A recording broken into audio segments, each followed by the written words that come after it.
chance while we have time to turn to Him.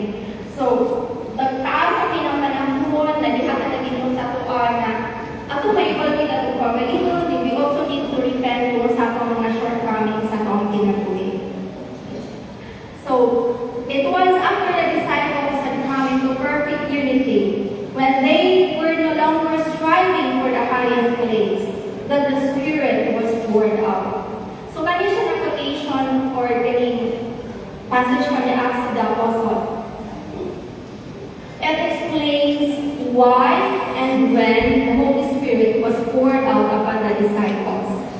So, makita ninyo, first is perfect unity.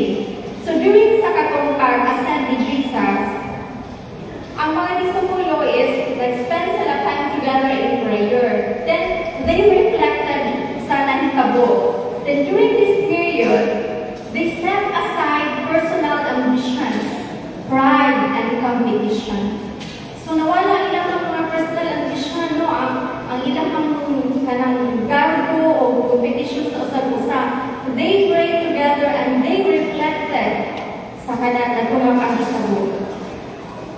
The phrase perfect unity does not mean they are flawless.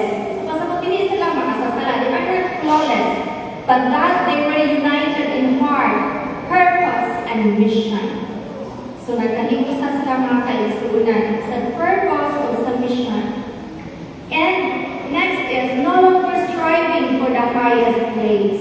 It means they stop seeking recognition, authority, or personal prominence. So instead of asking who is the greatest, they focus on serving God and one another. So kanina kaisan word,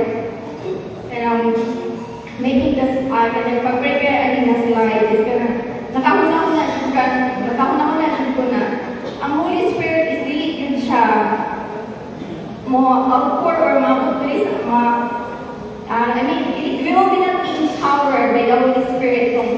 We have our personal agenda, we have our selfish ambition, so we must be in unity, serving in one purpose. Only after this transformation, when sound was surrendered and unity prevailed, was the Holy Spirit poured out at Pentecost.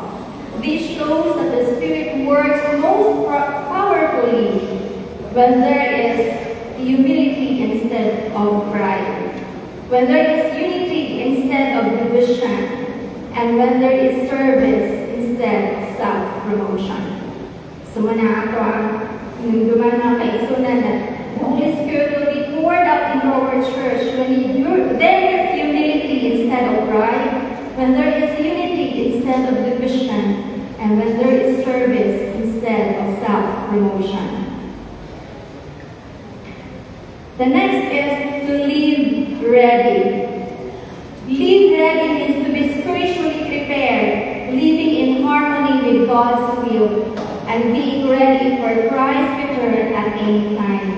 So, mas ako mga kaisunan, evaluate ko na akong kaugalingon na sometimes our family members, are we ready enough for Christ's return? Okay? Do we really live in harmony with God's will? So, ato ang reflection ng kaisunan, in which ato ko muna are we really